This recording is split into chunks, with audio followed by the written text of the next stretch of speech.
All right, guys, we're on block 5. I can't believe that we're already this far along, but we're almost done with our quilt.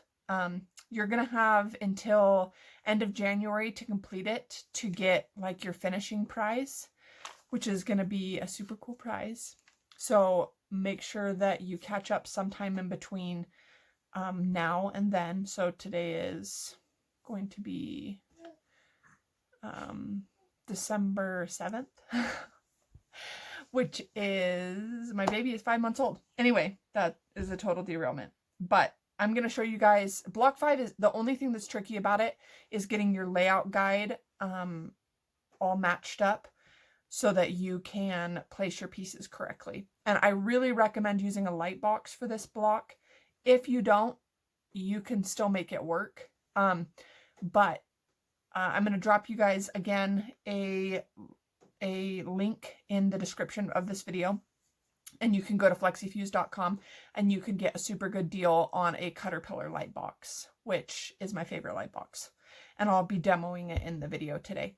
So I'm going to show you guys what fabrics I already cut out. I pre-cut these, but again, I just used the Flexifuse pre-printed templates, which you can order, or you can go ahead and download all of the templates if you haven't already and trace them onto your fusible, which again, I recommend Flexifuse. It is my favorite. It's really lightweight and doesn't gum up your sewing machine and things like that. So let's jump right in, and yeah.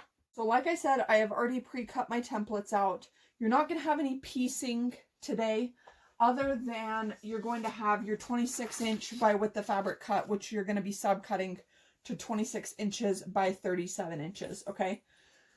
And that's your blizzard shimmer, that's your white background. So then the rest of it is going to be applique. You're going to have this really big magenta shimmer piece, and I'm not going to demo how I taping the pages together because I am using the Flexifuse pre-printed templates, and so this came in one big piece of fusible, and I just had to iron it down onto my fabric if you're already using that, or you've probably seen me demo it in previous blocks. But I will show you how to tape together the layout guide so that you can hopefully see through this onto with a light box and place all of your feather pieces, which all of these here are the feather pieces, the raspberry shimmer. And there's lots of little ones here. That's what all of those are. And then I have my pink coral shimmer beak and my noir shimmer eyeball. Then I'm going to have my Caribbean shimmer butterfly and my graphite shimmer butterfly. Remember, I substituted this fabric, so it's not going to be the same if you're using the Andover Fabrics, the rainbow shimmer line. So those are my templates for this block. And next I'm going to show you guys how I'm taping all of the pages of my layout guide together. You guys can print this off on the blog, and it's going to go like this. I'll show you. So page 1, page 2, page 3, and page 4, like this. And there's these lines along here that are like registration marks. That's going to show you where the overlap is. So then page 5, which you can't see, but it's going along the same edge as my page 1. 5, 6, 7, and 8. Okay, so what I'm going to do is I'm going to use a ruler and a rotary blade, and I'm going to cut these pages at the registration mark. Okay, and make sure that it is a rotary cutter that you're okay with using on paper, obviously.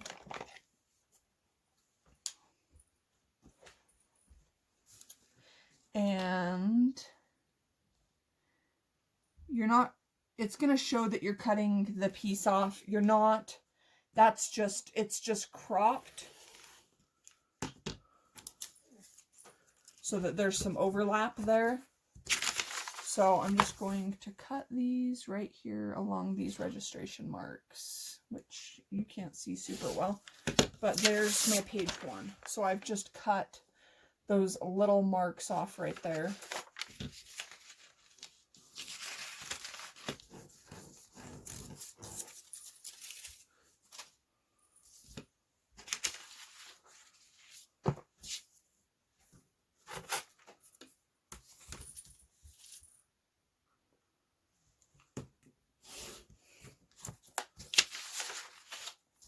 Here's block 2, or sorry, page 2. I'm cutting those marks off again.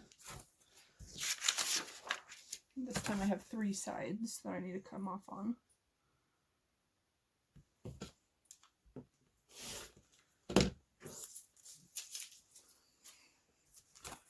Okay, so I am just going to butt these up together, and you can see that these parts match up perfectly.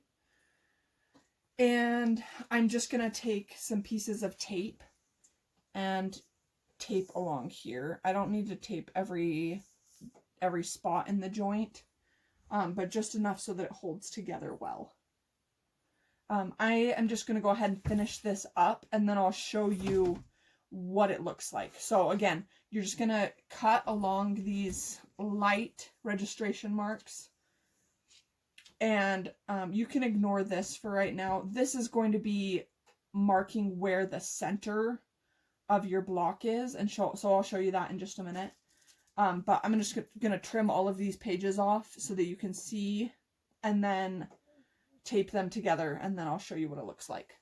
Okay, I have taped all of these pages together, and this is what it should look like. You will have a center line going vertically and horizontally. I know you guys can't see that too well. I'll back up a little bit so you can see it. So this will help you to lay out all of your pieces. And I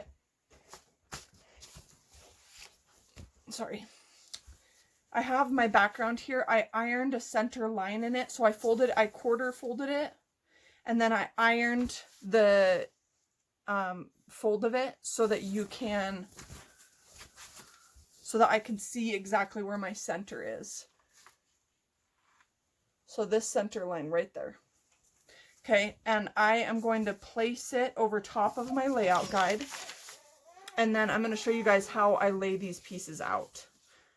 I want to be able to see where my wing feathers go, and so I'm going to leave the background piece off so that I can see, and you probably won't be able to see it on video here, but if I'm using this light box and just have the paper over it, and I don't put my background fabric in there yet, I can see all of these wing pieces. Okay, so I'm going to be able to, and don't forget, I have my tempered glass on top of my Caterpillar Glow. And so I'm going to be able to iron straight on top of this. I'm not taking the backing, the paper backing off of this piece, but I'm going to line up all of my raspberry shimmer pieces onto here, and I'm going to be able to iron them in place so that I'm not trying to fuss with all of these. Once I put my background fabric underneath here, I'm going to be able to line up my bird, line up my butterflies, iron them in place, and these other little bird pieces, and then I'll be done. So I'm going to go ahead and start ironing these down. Remember, no steam, about 10 seconds for each piece. After we take this paper backing off.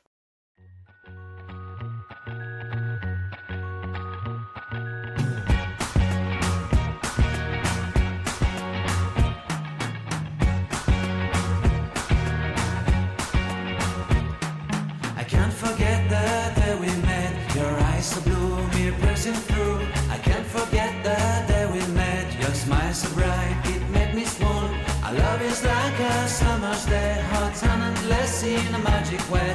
Whenever I see you, all I can think is my summer love.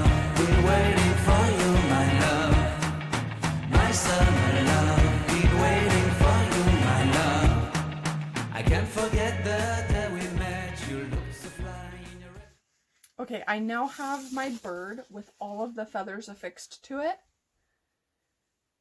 And now I can do what I was showing you guys before with centering my background fabric on top of the layout guide with those registration marks. And then I can take the paper backing off of this bird and go ahead and iron down all of the rest of my pieces onto my background block. So I'm going to go ahead and do that.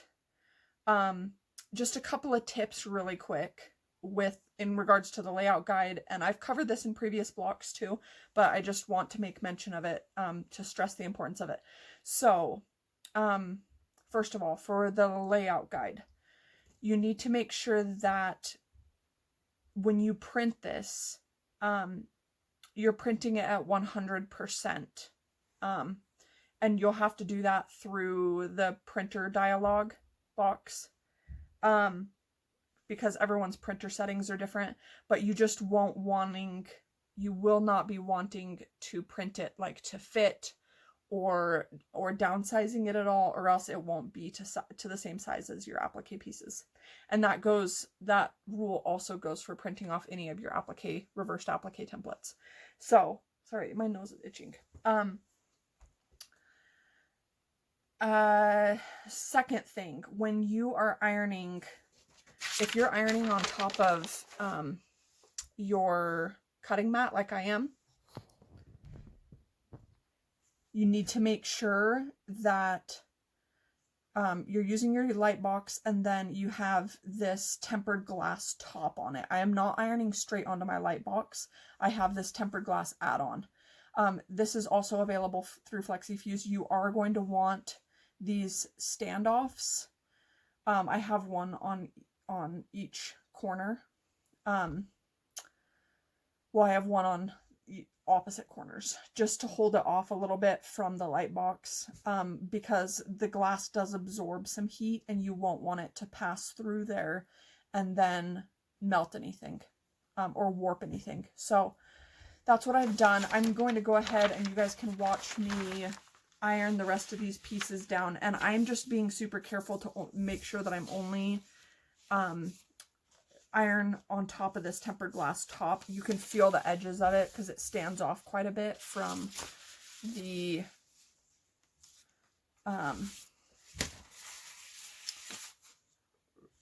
light box itself. So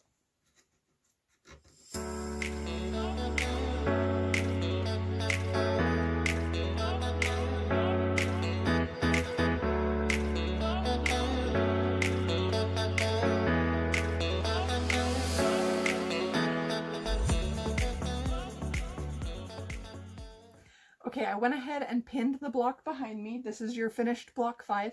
I have not stitched everything down yet. I'm going to go ahead and use a straight stitch just around the small wing feathers. The straight stitch is probably the easiest stitch to adhere your applique down with. And it's going to be your fastest as well. So I just go like somewhere between 1/32 and 1/16 from the edge. You're going to want to make sure not to go off of the edge or else it won't adhere in that spot. And I'm going to use matching thread. So I'm going to show you guys what thread colors of our Fill 50 weight I'm using. And then I'll show you my finished block next time at the beginning of block 6. I'm going to use a buttonhole stitch around these bigger applique pieces. And I'm probably going to use a zigzag or either a zigzag or a straight stitch on this piece because I have so many intricate inside reverse applique pieces to adhere down to make sure that none of that comes up, especially if I'm washing it, because this is a large throw size. So feel free to hit me up if you guys have any questions or concerns about anything, and I can't wait to see your finished block 5. Make sure to post by, I think it's December 22nd or December 21st, to qualify to win like the giveaway and prizes and things like that. So visit my blog at Maddie, M-A-D-I, Hastings.com, and you can find more information there. Again, if you're just barely starting along with us, I would recommend just starting with this block right away and then catching up with the previous blocks so that you can qualify and finish the blocks in time to receive some of those giveaways and prizes. So thanks for quilting along with me, and we'll see you next time.